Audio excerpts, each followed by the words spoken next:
I got a little sleepy bunny on my back. But we've started the process of potty training, and I wanted to talk a little bit about my experience so far with the Oh Crap Potty Training method. So it came highly recommended by a bunch of other moms that I know. So I started to listen to it and it made sense. So if you're curious, I think it is a good read, a good listen. And so far, here's what we've discovered. We've been doing the naked baby time at home. And then what I've learned is I feel like the book is more about training the parent. I just have some notes that I'm glancing at just so I stay on topic. Because with the diaper and clothes on, it's like I've been totally disconnected from knowing when she's about to go to the bathroom, like her cues, like, for example, a pee-pee dance right before a child is going to go to the bathroom. So I feel like it's just bringing awareness, like, you know, about when your child is going to be hungry, or about when they're thirsty, or about when they're tired. So it's like the same thing. It's just bringing awareness to, oh my goodness, my child needs to be offered the bathroom at this time. And it's not about like asking, like, do you need to go to the bathroom?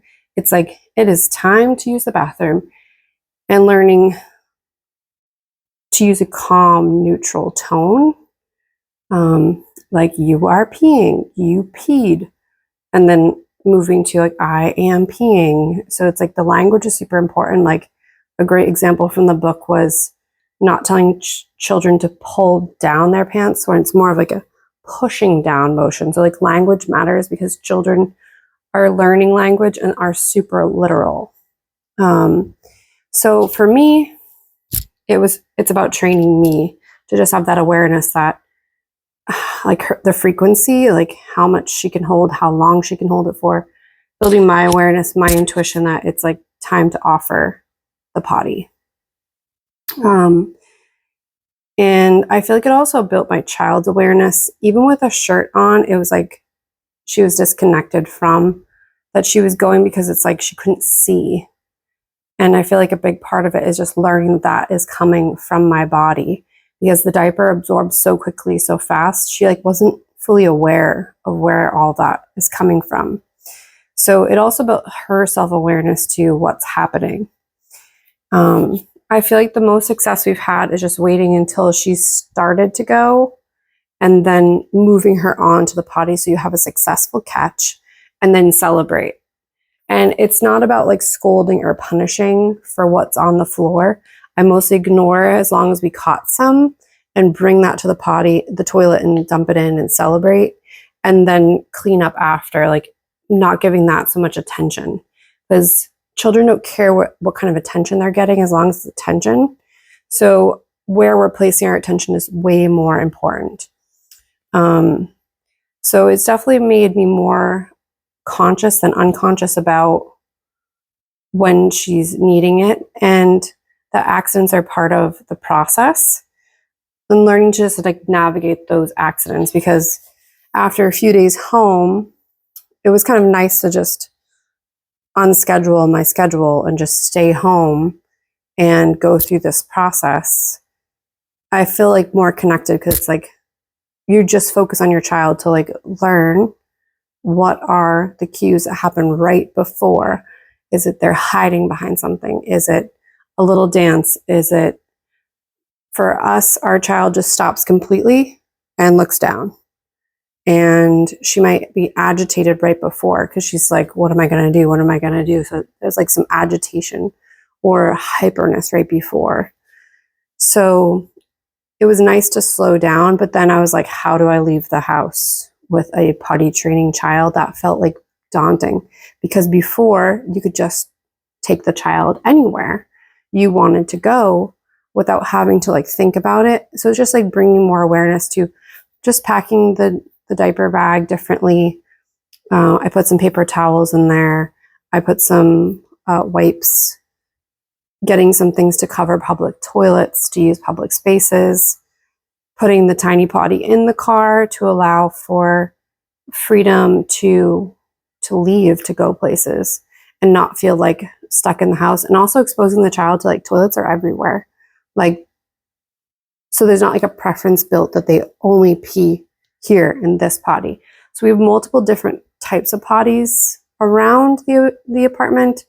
Then we have the adult toilet and a way to use the adult toilet. And then for our first outing, I just went somewhere super close and offered the potty in the car before we went into the store, showed her the toilet, the public bathroom in the store, like here it is. And then like every 20 minutes in the store, taking her over to the bathroom and just offering it to see. And then when we left the store, showing her the plastic potty in the car, and then offering us to get back. Easy times to offer too.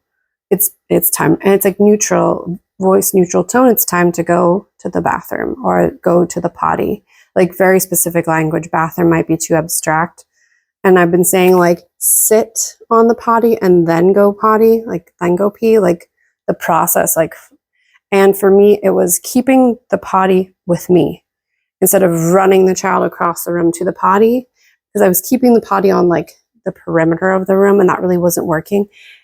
There wasn't any pee left by the time I had run her over to the potty.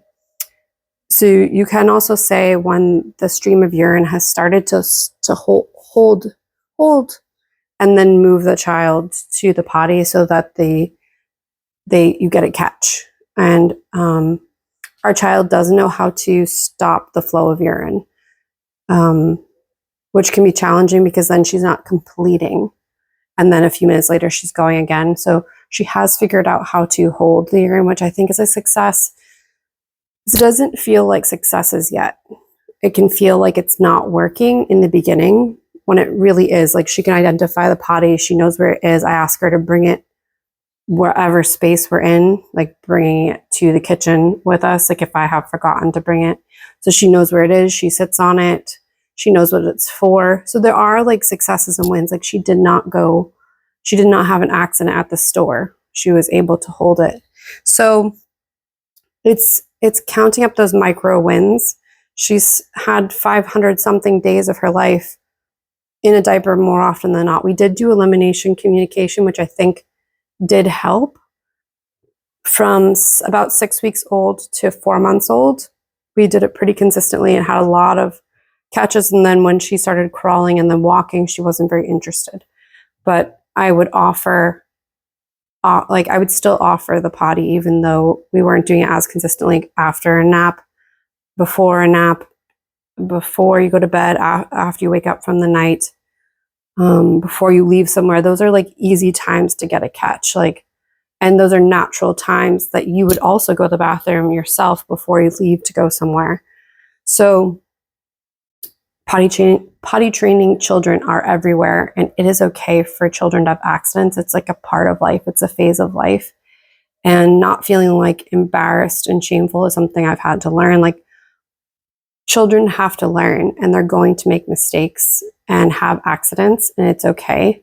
And not really worrying, because we've all gone through this process, or we all know a child that's gone through this process, and accidents are how they're going to learn. And we kind of have to expect that they've had more days in a diaper than not in a diaper. So it's just that learning curve. But I hope that those things are helpful, and I'll do another video on the other side of this journey, because we're just beginning. We're only day 6 into the process.